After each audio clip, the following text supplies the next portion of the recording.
Alrighty. Hello, everyone. Welcome to Flexible Programs for Inflexible People, Yoga and Accessibility at Academic Libraries, brought to you by the ACRL University Library Section's Professional Development Committee. We're so delighted to have you and our presenters here today. I am Colleen Quinn, member of the committee. I will be moderating this program along with my colleague, Sam Harlow, our committee chair member. This is one of an ongoing series of online programs sponsored by our committee. I will go ahead and drop a link to our programs in the chat box there. Before I introduce our presenters, a few logistics. This session is being recorded, and we will send the link of the video, slides, and any other supplemental documentation to everyone who registered for this program. The program will run for an hour total, including time for questions. Please feel free to add questions into the chat box throughout the presentation at any time. Sam will be collating them and will be prepared to read them to today's presenters. As you use the chat feature, please make sure you send your message to everyone so everyone can see what you're asking. However, if you have a private question, please switch to post to host and panelists and include the note private, or please email the presenters directly after this webinar.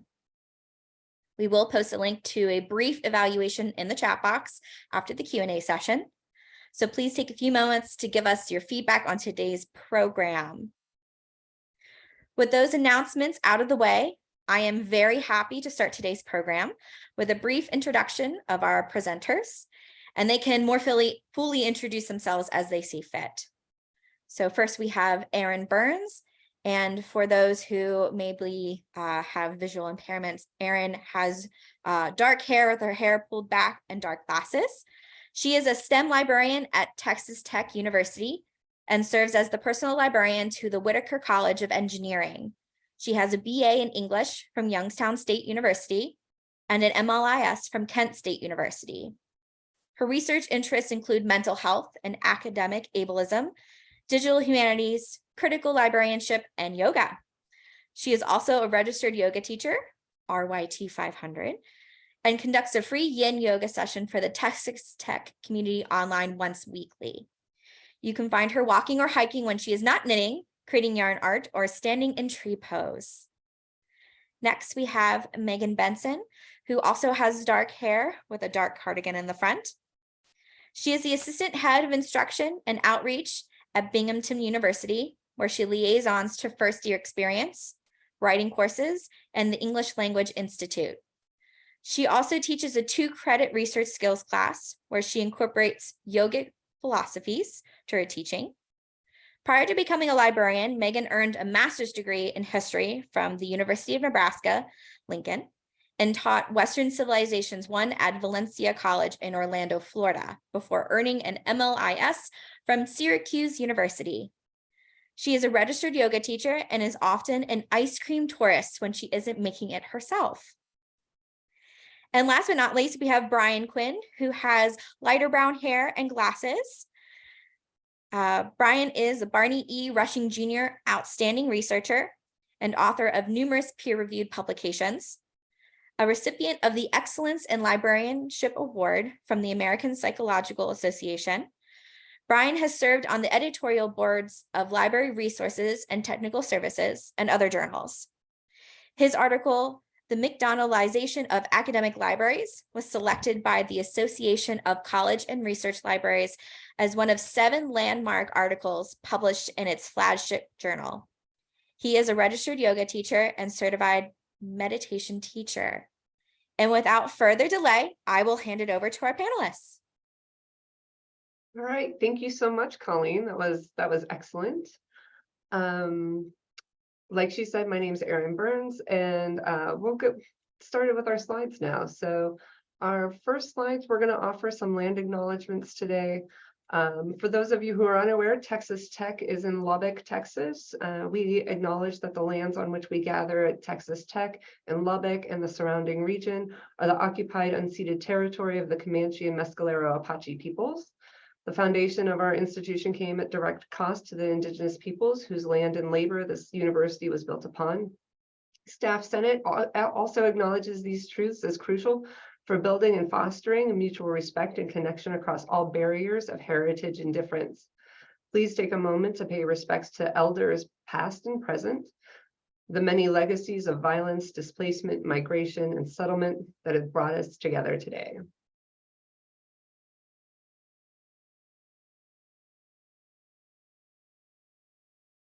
And the Binghamton University Libraries would like to acknowledge with respect to the Onondaga Nation, the firekeepers of the Haudenosaunee, the indigenous people for whose ancestral lands Binghamton University currently stands.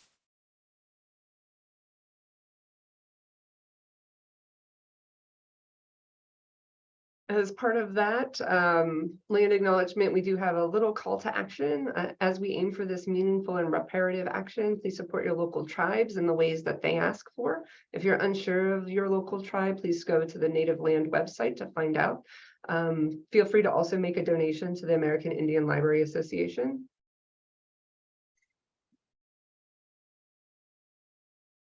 Okay, so today we are going to talk about yoga and accessibility in academic libraries. A little bit of our programming outline for today. We're going to do about 5 minutes of chair yoga. So if you've never done chair yoga before, hooray, you get to try some today. With that being said, I'm going to launch our first poll, just asking if you've ever practiced yoga, either in person or at a studio or online before coming here today. We're also going to talk about yoga and academic libraries. They're part of our survey and what part of our survey and what accessibility in yoga means.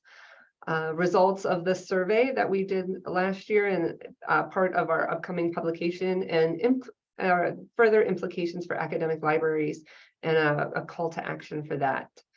So it looks like with the poll, we've got about 78% of people have practiced yoga before, and about 20% have said that they have not, and at least one person is unsure if they've done this before. So, all right, so we'll go ahead and end that poll, share those results real quick. And I will stop sharing the poll results and turn it over to Megan. All right, hello. So let me change my camera, make sure you can see most of me. I would like to invite you all today to participate in a very brief chair yoga exercise. And before we begin, I would like you all to just be mindful of your body and how you're feeling today, your chair, particularly if it has wheels, and the space that you are currently in. So please know that any of the poses that I suggest in the next couple of minutes are offerings. And if they are not for you, for whatever the reason, please know that you don't have to do them. And so with that, I would like to invite you all to come. I like to come kind of forward in my chair a little bit. Oh, yeah, we can close the slides. There we go. Thanks for that. In the chat there. So with that, I do like to come kind of forward on my chair a little bit. It just gives a little bit of extra space for me. And I would like to invite you all to have your feet flat on the ground wherever you are, and your hands in your lap, either hands up or face down, whatever is most comfortable for you today. And with that, I would like to invite you all to have either a soft gaze, maybe looking like a foot in front of past your knees, or closing your eyes, and just take a moment to find stillness. Inhale through the nose, exhale through the mouth. We'll do that 2 more times. Inhale through the nose. Exhale, sigh it out. And on this last one, I invite you all to be maybe a little bit vocal with your sigh.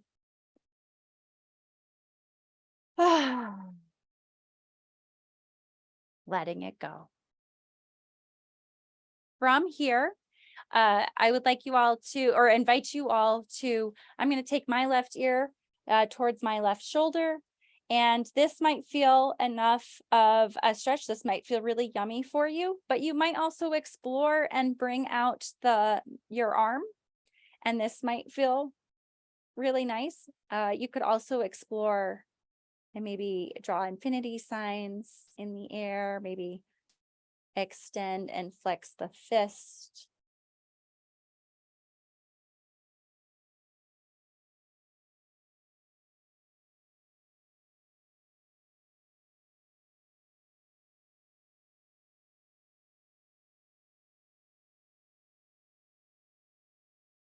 On your next exhale, gently come up to center. We'll do the other side. For me, it's my right side. And again, you can find and explore what feels good for you in this moment today.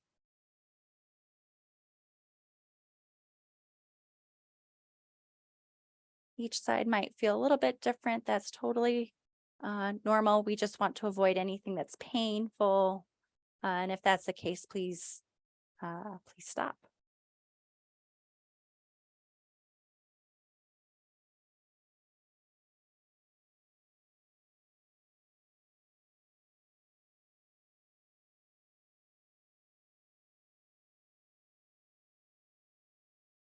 On your next inhale, gently come back up to center. From here, it will sort of depend on your chair. So my chair has arms, but you also might want to grab onto the bottom of your chair. And please be mindful if your chair twirls or if it's on wheels. So just be really, really careful here. I'm going to grab the right side of my chair in some position that feels comfortable for me, and inhale my left arm up and over and just have a nice side stretch here. You should feel that stretch along the side here in the intercostals, those muscles between the ribs. You can look where it feels comfortable for you. Maybe that's on the ground. You might look past your armpit towards the ceiling. I'd sort of like to look sort of neutral.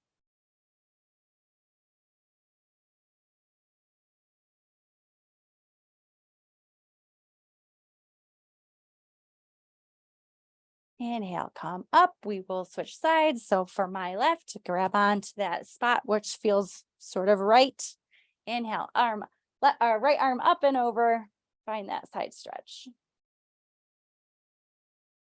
Remember to breathe here.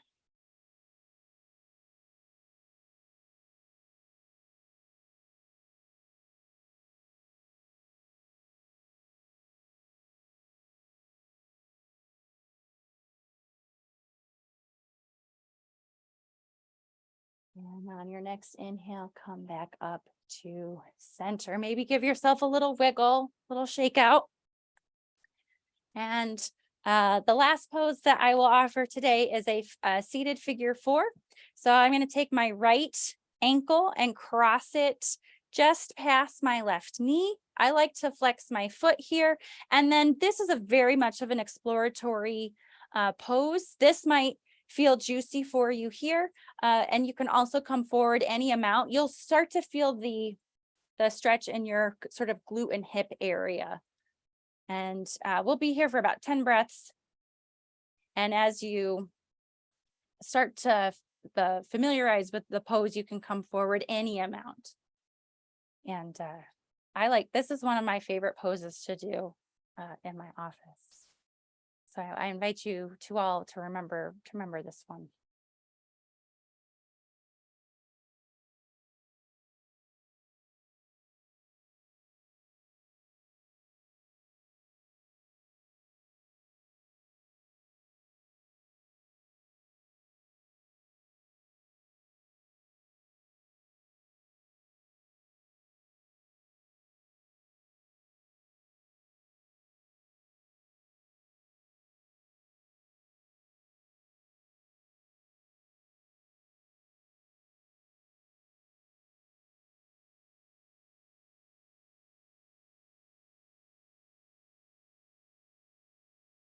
All right. On your next exhale, you can gently come out. We will switch sides. So I'm crossing my left ankle area and placing it just above my right knee. And for me, this side feels different for me. So I won't come as far, and that's totally normal. Please listen to your body and how it feels today.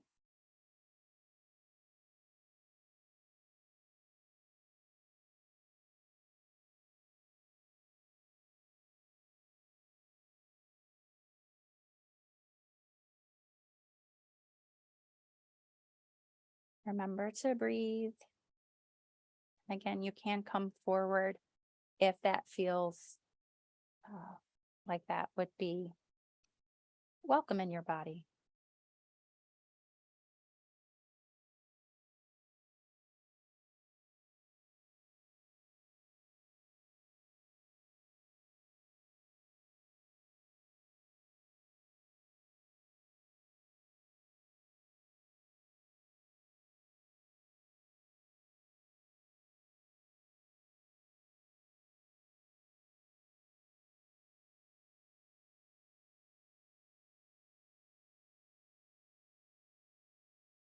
On your next exhale, gently rise up. Maybe give those legs a little bit of a shake it out.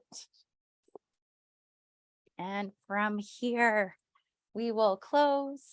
And I invite you in the space if you're in, if it is available to you, to lift both arms up and overhead. Palms come together, bringing the thumb to the eyebrow center, remembering to have kind thoughts. Bringing them down to the chin or the mouth area, remembering to have kind words, and stopping at the heart center, remembering to love. The light in me honors and acknowledges each and every one of you, and we're so grateful that you're here today with us. Namaste.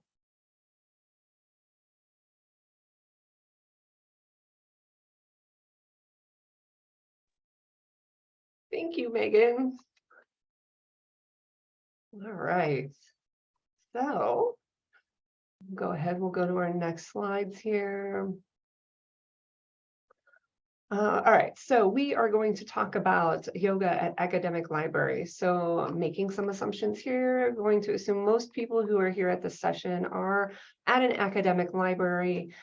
Please, here's our second poll for today. And have you offered any yoga programs at your academic library?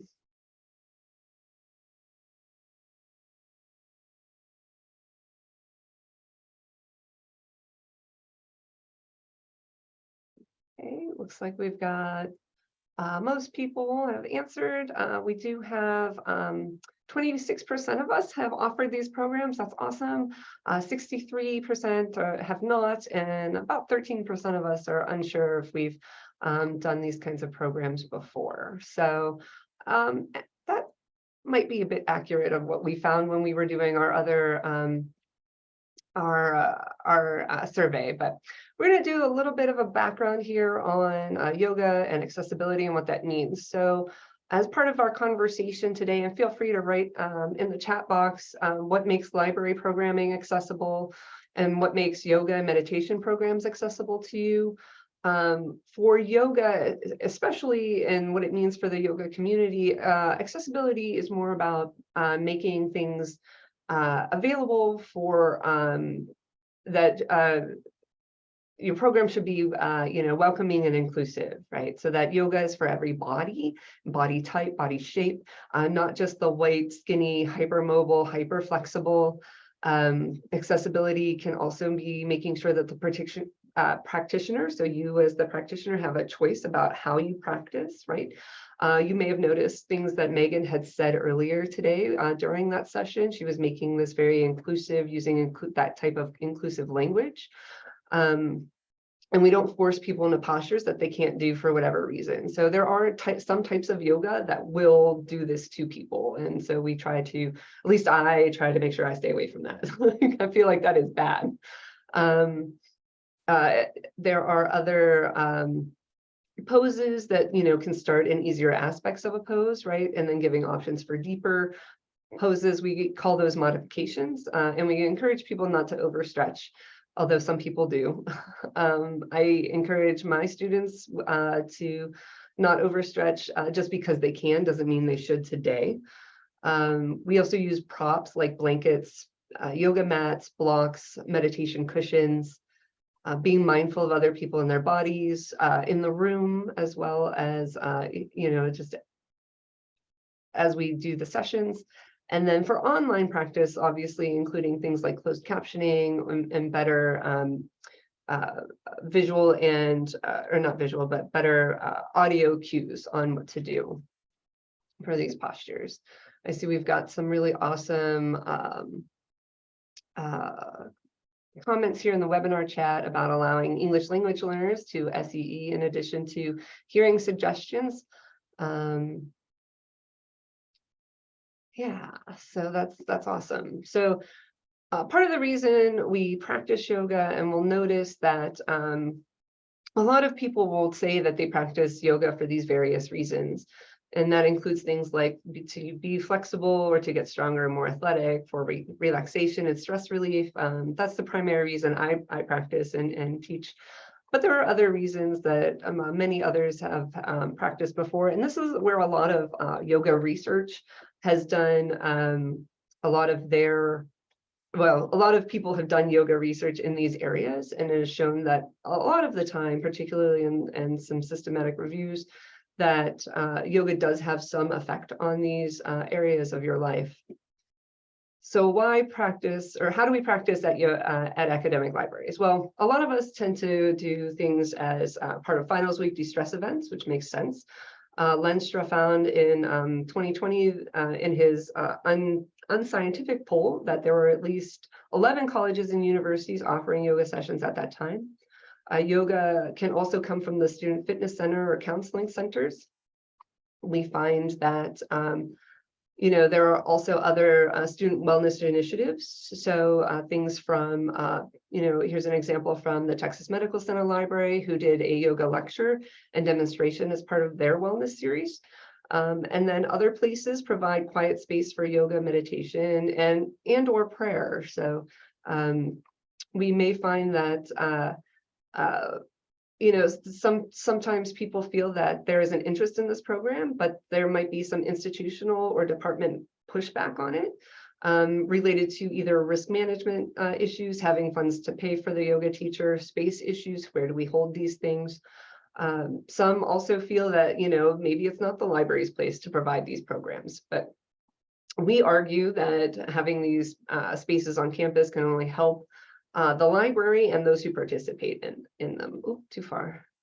Okay, so there are also other programs for yoga faculty and staff. And here are some listed here. San Diego has been doing it for a while. East Carolina talks about doing their program. Millie Jackson talks about the restorative yoga program that they do for faculty and staff and students at Alabama. And then I've been doing this online since at least 2021. Through Zoom on Wednesday nights. There are some problems with yoga. Again, not every class is accessible and not every teacher uses accessible language.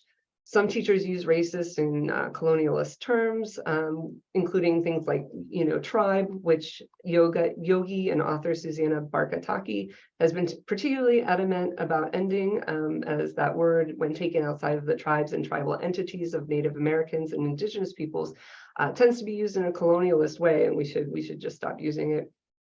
And also the yoga industrial complex, right? Yoga is a multi-billion-dollar industry, and there are many places that it still excludes people, right? We still feel and find online many of the pictures and people that we see practicing yoga tend to be white, young white women who are practicing hypermobile, hyper-flexible ways. And so many of us may not even be able to do that. Yeah, that's pretty much a rant in my notes. So I will continue and we'll get on to our survey, which is Brian's section. So I will stop sharing my video.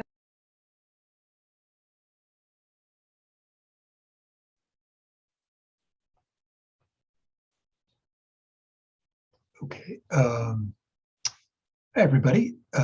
Erin, do you want to advance to the next slide? Thank you. So as much as we'd like to claim our survey was totally original, it was loosely modeled after Lenstra's surveys of yoga in public libraries. So we essentially took that idea and adapted it to academic libraries. During the summer of 2021, we sent the survey to all the lists that we ourselves subscribed to, plus some others. We're pleased that we received over 100 responses since this is kind of a specialized topic, we didn't know what kind of response we would get, but the response was pretty good. After we wrote up the results, we submitted it to college and research libraries, and they plan to publish it this summer.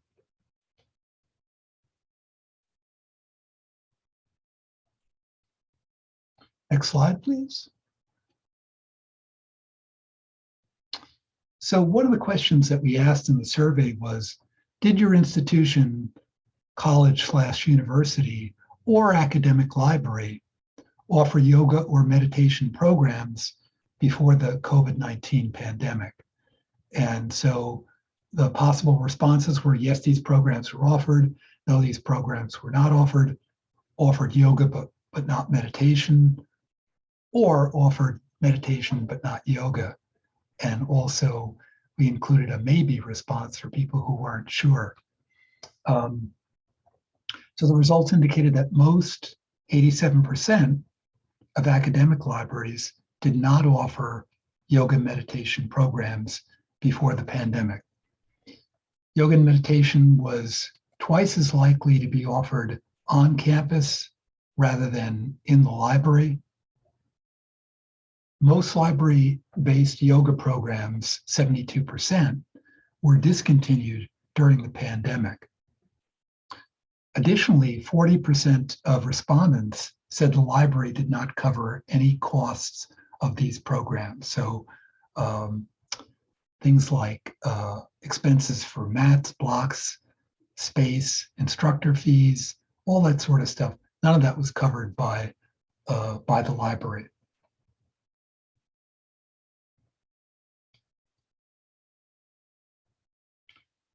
Next slide, please.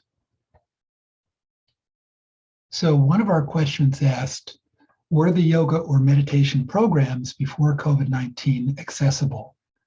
And accessibility we defined as presence of interpreters or translators, offering modification for poses, including blankets and pillows, those sorts of things. So 17 academic library programs indicated that they were accessible, and 17 at the college and university level. 19 answered that programs at the academic library were not accessible, and 8 were not at the college and university level. 5 specified for academic library and 9 for college university level that these programs might have been accessible. So number of uncertain responses there. After COVID-19 began, 9 academic libraries indicated the programs were accessible, 4 said no, and 3 maybe.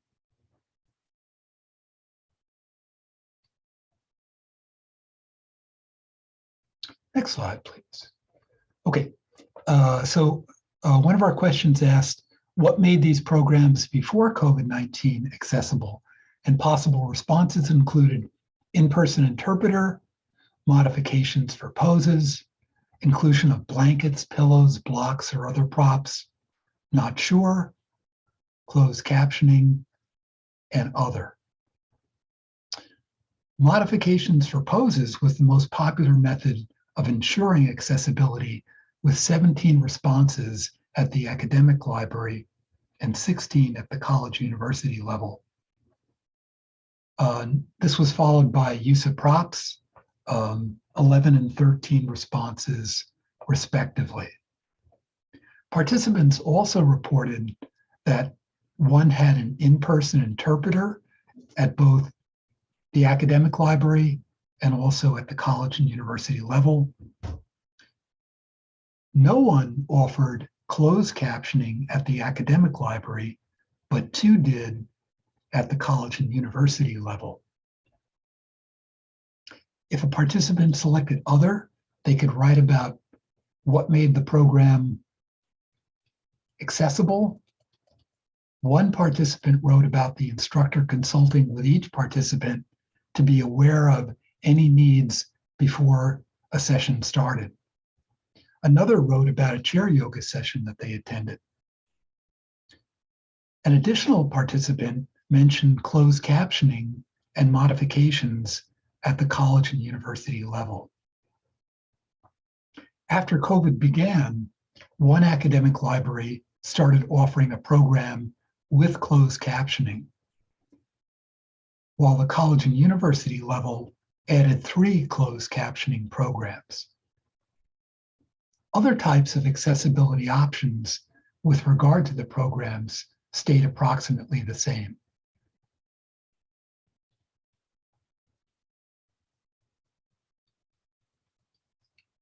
Next slide, please. Okay, so one of the questions we asked was, who offered or taught the programs before COVID-19? Select all that apply.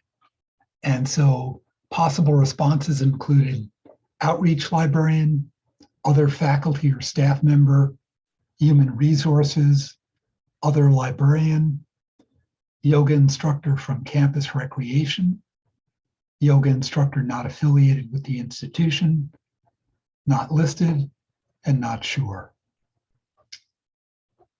So for this question, regarding exactly who was teaching these programs, the most common answer was that they were taught by a yoga instructor from campus recreation. Academic libraries and institutions also utilized yoga instructors not affiliated with the institution. Other answers included an outreach librarian, 1 response, another librarian, 9 responses, and another faculty or staff member, 5 responses at academic libraries and 12 at the institutional level. 6 respondents reported their yoga program was led by someone not represented by the answer choices, and several were not sure. That accounted for 7 responses for academic libraries and 12 for their institution.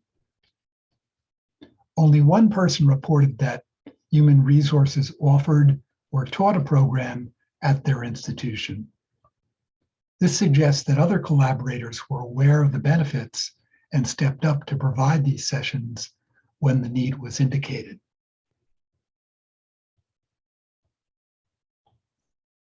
Next slide, please. So one of our questions asked, who offered or taught the programs after COVID-19? Select all that apply. So possible responses included outreach librarian, other faculty or staff member, human resources, other librarian, yoga instructor from campus recreation, yoga instructor not affiliated with the institution, not listed, or not sure.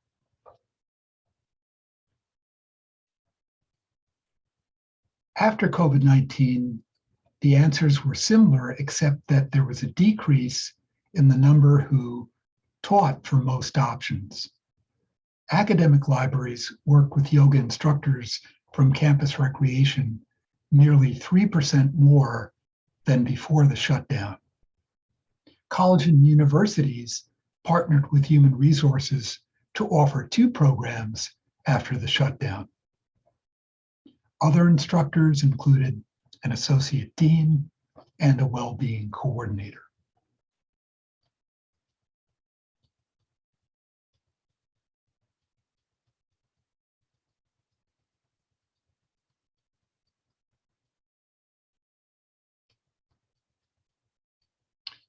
So in our survey, some questions included an option for written responses, and these were often more interesting than the multiple choice responses.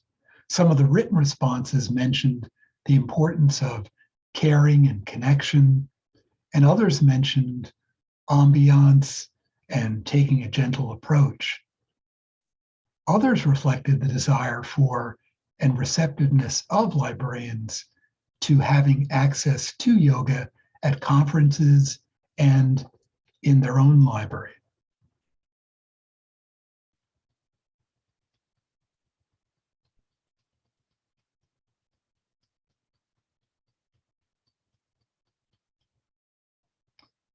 So respondents also touched on some obstacles to access in their libraries.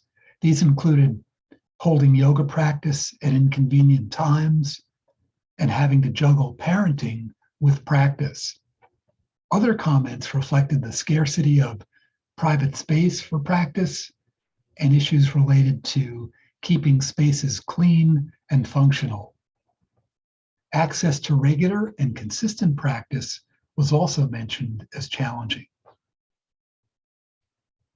And so that covers my summary of the survey. I'm going to turn it over to Megan now for the wrap up.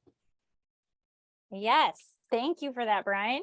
And so our call to action, our takeaways, 63% of participants here today said that there was not yoga at their library. And so I would really like to encourage you all who answered that to consider the academic library as a wellness space.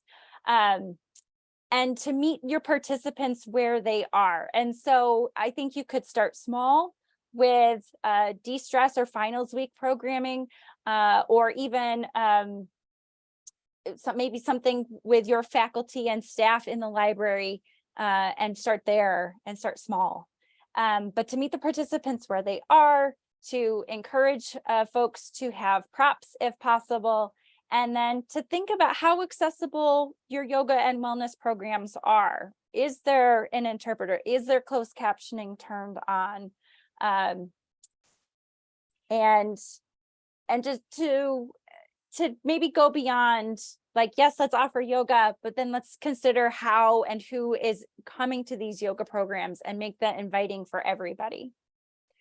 Consider offering in-person classes, either to be in a hybrid or maybe offer completely online programs. These types of programs can offer a safe, welcoming, inclusive environment for folks who might not feel comfortable practicing yoga in person. And it just might help eliminate some of that feeling of judgment, or and invite a more accepting practice for folks. It might also include recording those sessions so that folks can access them later on if they're not able to make the session's original time. And then consider as well collection to support your wellness and wellness programming. And MIT has a Calm to Go collection. It has things like a lava lamp, which I think helps with meditation, and I think that's really fun. Syracuse University also has a wellness collection, and the Loyola Law School Library also does as well. I see some questions in the chat about how long sessions should be. I think we'll keep that one for all of us. I think Erin might have a really good take on that. And then Erin, next slide, please. Some things to consider when you're maybe starting to offer yoga and other wellness programs in your library is to try to work with instructors who have gone through trauma-informed training. The use of props can make a really big difference. And I think props could be, they don't have to be the yoga branded blocks. They could be pillows, or books can make a really good block depending on the pose that the teacher is suggesting. And so there's a little bit of creativity. Ties and scarves can be really handy as straps. And so, but the use of those props can help make that experience just that more accessible.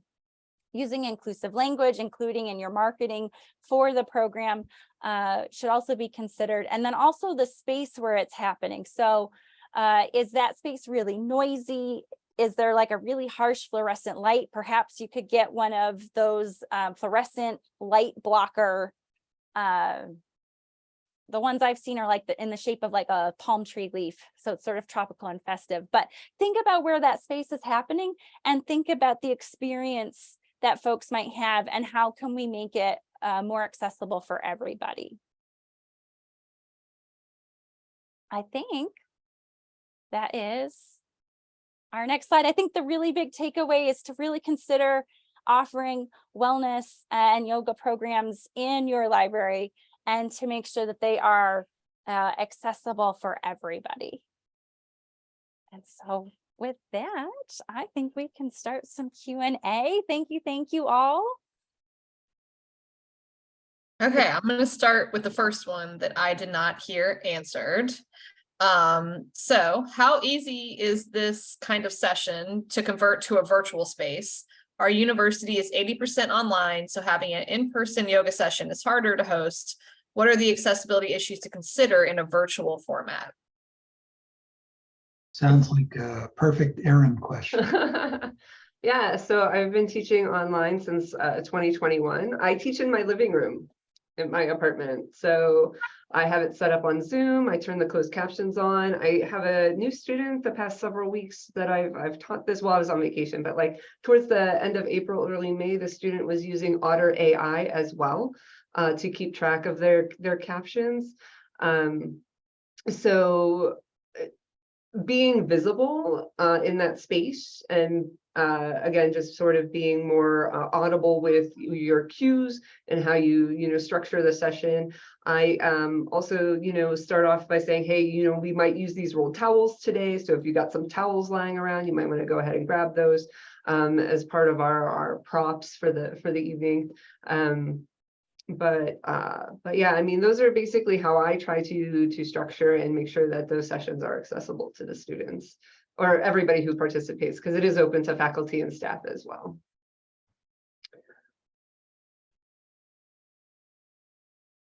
Okay, great. So the next question is, how long do you all think that the sessions should be? It's up to you. That is a up to you question. My sessions tend to be about 50 minutes. That's online, at home. In person, I also teach for UREC here on campus. Those tend to be about 50 minutes too, because of setup and announcements and that kind of thing. But there have been times where I've taught online and I'm like, hey, I ain't feeling well today. We're only going to do this for like 20-30 minutes. And that seems to be fine too. So it really just sort of depends upon where you're at and what you're doing and what you need it for, right? So if you're doing like yes, like Diane mentions here, length depends upon the intention of the class. What are you hoping to gain with this? Are we doing like a 30-minute lunch session so people at work can participate? Or are we doing this for the students? Or is it a little bit of both? I totally agree with Erin. I've started to offer like a 20-minute lunchtime chair yoga session for library employee and colleagues. I've tried to do it for de-stress, but our space needs a little bit of support. And so, and that happened in the before time. So I think we've got some ambition and motivation to make some of our spaces a little bit more accessible. So I'm hoping in the future I'll have a better space to offer, but it would still be, I think like Diane says, it will depend on the intention of the class, the audience, and what the availability is for everybody. So the next question is, if finding an instructor is difficult, what do you think of showing videos? If that's the way you want to go, that sounds great. I hope that, I'm not sure which videos you're planning on showing. I think I did read an article where somebody was talking about that because they lost their yoga teacher. So they had mentioned that they do use videos to practice together as a group. And I think that's a great way to practice. It's free. It's a great way to go. Yeah, I think that there's an article out there. I want to say it was a school in the Carolinas where they sort of would take over a classroom at lunchtime and they watched a video. And I think that's great. So the next question is for Megan. Your bio mentioned incorporating yogic principles in your credit-bearing classes. Could you talk a little more about that? Yeah, I think that it comes kind of down to sort of reading the room and then offering modifications for my students. So if I see one student struggling, I might reframe the question or offer something slightly different. I think that's probably the biggest one. It's just sort of like, all right, are they struggling? Which maybe isn't a traditional yogic philosophy, but it comes from that teacher, that yoga teacher training and experience. The non-harming is also coming to mind right now of do no harm and wanting to really help the students succeed, right? I'm not there to punish them if they don't know how to do Boolean, right? It's more to meet them where they are and to help them to get to where they need to be. I hope that kind of talks about, yeah. There was a follow-up question to the video, using videos. Is there a copyright issue with video screening that y'all are aware of? I was thinking free on YouTube. So if it's free on YouTube, then I would assume that there's no copyright issues of it, you know. If you're doing something that's like maybe through an app or something else, that might be a little different. Like I have an app on my phone. It's called Down Dog, and so I'll do those ones occasionally too, just because like sometimes I get tired of writing, so like coming up with my own program. So want somebody else to do somebody, you know, for it, do it for me, and I'll follow along that way. But I mean, even if I were to share that with everybody else, if I was practicing in that manner, I don't think that that would be necessarily bad. But I think the article that we read talked about those videos being available on YouTube.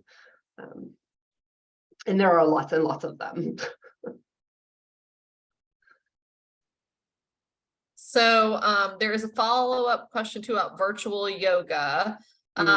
So it's someone saying, do we need a separate authorized trained instructor when using virtual reality glasses? To clarify, the students would be physically in our library, but wear glasses. Interesting. I am not aware of anybody who's officially trained in that manner to use them. Brian, do you know any?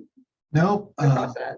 I'm aware of artificial intelligence applications for teaching yoga, but not VR.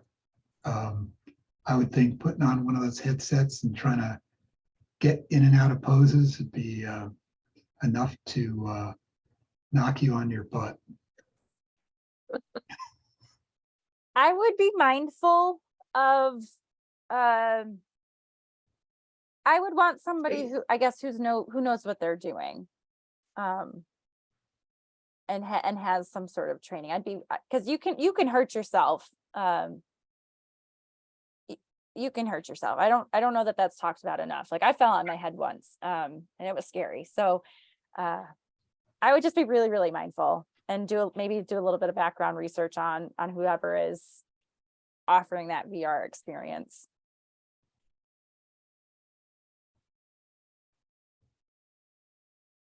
So the next one is right here in the chat. When I was offering a meditation breathwork program, I got good participation from librarians and other colleagues, but not so much from students, despite posting flyers and social media posts. Do you have specific suggestions for how to target students? Offer them food. I think Oh, go ahead, Erin. Say for my program specifically, the graduate school has taken and put it on their emails every week. So they advertise that it's available to them. And so that's how I get a lot of the students who sign up for the program do it that way. I do have flyers, and occasionally we'll do like tech announce, which is like the announcement through their emails. And there is like some social media that was involved with some of that too sometimes. But I think for me, the bulk came from when they started doing these tech emails with the graduate school and including the links there as an extra workshop that they could do.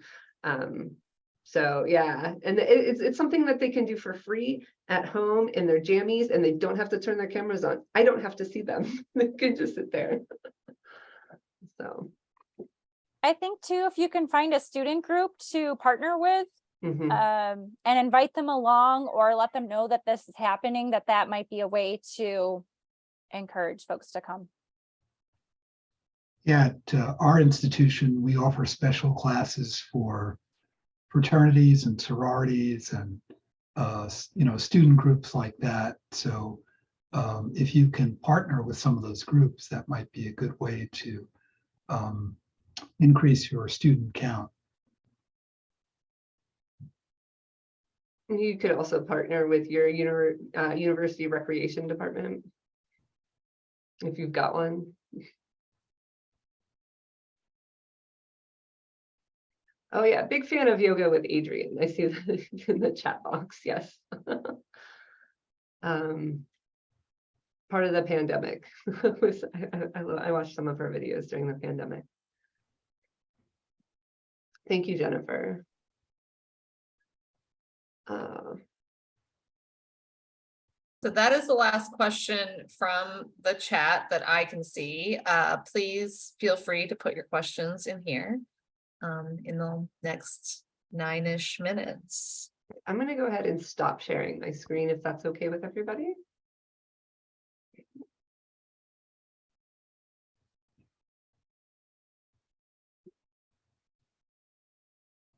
Meredith shares that Do Yoga With Me is a great resource with lots of free classes that range in experience and level and time.